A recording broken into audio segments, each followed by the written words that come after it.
Honours চতুর্থ বর্ষের সুপ্রিয় শিক্ষার্থী ভাই বোনেরা, আসসালামু আলাইকুম।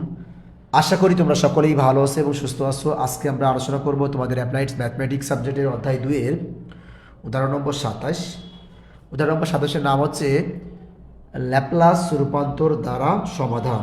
আমি আবারও বলছি এই ল্যাপ্লাস রূপান্তর দ্বারা সমাধান নির্ণয় পরীক্ষায় একটা প্রশ্ন 100% আসবে ইনশাল্লাহ। আজকে আমরা যে প্রশ্নটা নিয়ে আলোচনা করব এটি হচ্ছে আমাদের মূল বইয়ের প্রশ্ন নম্বর 27। খুবই ইম্পর্টেন্ট একটা প্রশ্ন। আমরা প্রথম প্রশ্নটা খেয়াল করি।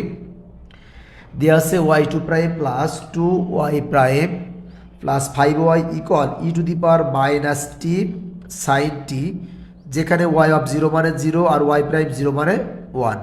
একটা বিষয় মনে রাখতে হবে, এই y2 প্রাইম মানে হচ্ছে দ্বিতীয় অন্তরজ, ল্যাপ্লাসের দ্বিতীয় অন্তরজের সূত্র, আর y প্রাইম 1 মানে হচ্ছে ল্যাপ্লাসের প্রথম অন্তরজের সূত্র।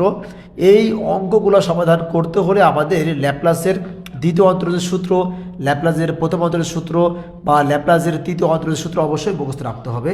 তাহলে প্রথমত লিখলাম, দেওয়া আছে, দিয়ে দিলাম। তাহলে আমরা জানি ল্যাপ্লাস মানে হচ্ছে এল, এই জন্য এই পুরো লম্বা লাইনের সব পাশে এল নিলাম, মানে কি এখানে এল নিলাম, এখানেও এল নিলাম, এখানেও এল নিলাম, এখানেও এল নিলাম। তাহলে এটা আমাদের কী হয়ে গেল, মানে বলতে পারি উভয় পক্ষে কি ল্যাপ্লাস রূপান্তর গুণ করে পাই। এখন আমরা যদি সূত্রটা লিখি, আমরা আমাদের আগের ক্লাসগুলো তোমরা ফলো করলে বা আগের ক্লাসগুলো করলে তোমরা বুঝতে পারবা ল্যাপ্লাস রূপান্তরের দ্বিতীয় অন্তরজের সূত্রটা কি। আমরা একটু লিখে দেওয়ার চেষ্টা করেছি। দেখো, এল y2 প্রাইম, এটা হচ্ছে কি ল্যাপ্লাস রূপান্তরের দ্বিতীয় অন্তর সূত্র। সূত্র হচ্ছে s² y of s minus s y of 0 minus y prime 0। তাহলে এখানে এই পর্যন্ত কী রয়েছে, এখানে রয়েছে ল্যাপ্লাস রূপান্তরের দ্বিতীয় অন্তরজের সূত্র। তাহলে কথা হবে কত হবে, s² y of s minus s y prime 0 minus y prime 0। এখান থেকে এই পর্যন্ত কার সূত্র হলো আমাদের দ্বিতীয় অন্তরজের সূত্র। প্লাস মানে প্লাস, 2 মানে 2, আর এল ওয়াই প্রাইম এটার মানে হচ্ছে কি ল্যাপ্লাস রূপান্তরের প্রথম অন্তরজের সূত্র। আমরা নিচে সূত্র লিখে রেখেছি, এল ওয়াই প্রাইম মানে হচ্ছে s y of s minus y of 0। কত হবে s y অফ s, তাহলে কি মাইনাস আর প্লাস কি হবে, মাইনাস কত y অফ 0। এখানে 2 রয়েছে মানে এর আগেও 2 গুণ হবে, এখানেও 2 গুণ হবে। প্লাস মানে প্লাস, 5 মানে 5, আর আমরা জানি এই যে এল অফ ওয়াই মানে হচ্ছে কি বলতো y অফ s। আর এই পাশে আর একটা সূত্র খেয়াল করতে হবে, রয়েছে ল্যাপ্লাস রূপান্তর e⁻t sin t। এটা সূত্র করলে হয় 1/s প্লাস কত, s প্লাস a তার হোল স্কোয়ার প্লাস এখানে আমরা a বলতে পারি, b বলতে পারি, বা a স্কোয়ারটা বলতে পারি, ঠিক আছে, সমস্যা নেই। এটা কার সূত্র, e⁻ কত, এটা হচ্ছে e⁻ কি মাইনাস at আর কত সাইন at এর সূত্র। এখানে এর কিছু নেই মানে কত আছে, সরি এখানে হবে মাইনাস হবে, ঠিক আছে। এখানে এর মানে কত, -1 তার কত হবে এস মাইনাস প্লাস 1 তার হোল স্কোয়ার প্লাস, আর এখানে সাইন এর মান কিছু নেই মানে 1 আছে, মানে কত 1 তার হোল স্কোয়ার। আমরা কিন্তু মোটামুটিভাবে এই লাইনটা বুঝে ফেলেছি, ওকে। আচ্ছা, তার পরবর্তী লাইন আমরা খেয়াল করি।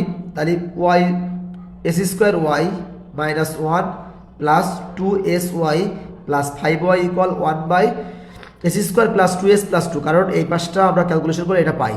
আর এখানটা কীভাবে পেলাম, আমরা আগের লাইনে y অফ 0-এর পরিবর্তে 0 বসাবো আর y প্রাইম 0-এর পরিবর্তে 1 বসাবো। এটা কিন্তু আমাদের প্রশ্ন দেওয়া রয়েছে। তাহলে আমরা আগের লাইনে জাস্ট y অফ 0-এর পরিবর্তে 0 বসাবো আর y প্রাইম 0-এর পরিবর্তে 1 বসাবো, বসে আমরা এই লাইনটা পালাম।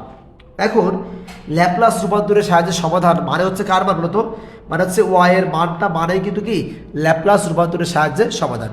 আমরা এখানে বেশ কিছু সূত্র আমরা সাইডে দিয়ে দিয়েছি, তোমরা সাইডে কিন্তু নিতে পারো। এটা কি ল্যাপ্লাস রূপান্তরের দ্বিতীয় অন্তরজ, তাই না, এখানে দেওয়া রয়েছে, এখানে দেওয়া রয়েছে, সব দেওয়া রয়েছে। তোমরা চাইলে কিন্তু সূত্রগুলো অ্যাপ্লাই করতে পারো, আর আপে কিন্তু দিয়ে দিয়েছি, ওকে। এখন যদি y এর মানটা বের করবো, তাহলে আমরা এই পাশ থেকে এখানে y আছে, এখানে y আছে, এখানে y আছে, yটা কমা দিলাম, দিয়ে রেখে দিলাম, এই -1টাকে এই পাশে দিয়ে গেলাম। তাহলে এইটাকে রাখলাম, এর সাথে লসাগু করলে এই পার্টটা হয়। তাহলে যেহেতু y এর মানটা বের করতে হবে, yটাকে বাম পাশে রাখলাম, তাহলে এটা ভাগ করে দিলাম। তাহলে এখন আমরা এই সমাধানটা করবো কিন্তু কি বিপরীত ল্যাপ্লাস রূপান্তরের মাধ্যমে। কার বলতো, বিপরীত ল্যাপ্লাস রূপান্তরের মাধ্যমে। এই জন্য আমরা এই বাম পাশেও বিপরীত ল্যাপ্লাস রূপান্তর নিলাম, ডান পাশেও কি দিলাম, বিপরীত ল্যাপ্লাস রূপান্তর নিলাম। তাহলে আমরা জানি এল ইনভার্স ওয়াই মানে কিন্তু ওয়াই। আমি আবারও বলছি, আমরা জানি বিপরীত ল্যাপ্লাস রূপান্তর অফ ওয়াই মানে হচ্ছে ওয়াই। তাহলে এইটার পরিবর্তে কি লিখলাম, ওয়াই লিখলাম, এল ইনভার্স রেখে দিলাম। এখন এইটা আমাদেরকে যদি বিপরীত ল্যাপ্লাস রূপান্তরের সূত্র ফেলতে হয় তাহলে সূত্রও লিখতে হবে। এই জন্য আমরা ইউ উপরের পার্টটাকে দেখো আমরা ভেঙে দিলাম ইউ প্লাস 3 বা U plus 5 into U plus 2। তাহলে একটু খেয়াল করার চেষ্টা করি, আমরা এই যে ইউ প্লাস 5 আর ইউ প্লাস 2 এইটাকে যদি আমরা লসাগু করে ক্যালকুলেশন করে দিলে এই পার্টটা পাই। এটা কেন করছি দেখো, বিপরীত ল্যাপ্লাস রূপান্তরের সূত্র ফেলার জন্য এই লাইনটা আমাদেরকে বানিয়ে নিতে হবে। দেখো তো S square plus 2s plus 5 পাওয়ার কত আছে 2/3 প্লাস মানে প্লাস, আর এই ইনভার্স দিলাম কত 1/3 এস স্কোয়ার 2s প্লাস 3। মানে তুমি এই ক্যালকুলেশনটা আর এই ক্যালকুলেশনটা যখন ক্যালকুলেশন করবা, ক্যালকুলেশন করলে দেখবা এই উপরের লাইনটা পাওয়া গেছে। কারণ কি এখানেও এটা আছে এখানেও এটা আছে, মানে এই হরে হরে, অর্থাৎ আমরা এটা কী করবো, এটাকে আমরা কি লসাগু করার মাধ্যমে কিন্তু এই ভাগটা করে নিয়েছি।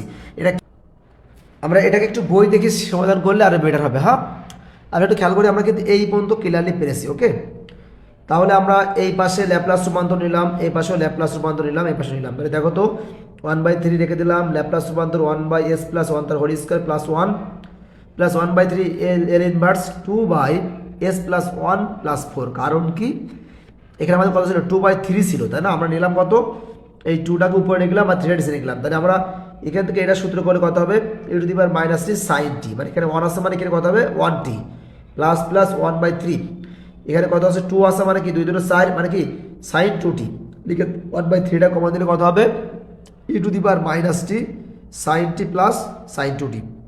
ইহাই নির্ণয় আমাদের সেই সমাধান। আমার মনে হয় তোমরা সকলেই অঙ্কটা ক্লিয়ারলি বুঝতে পেরেছো। তাহলে দেখা হবে পরবর্তী ক্লাসে। সকলকে আসসালামু আলাইকুম।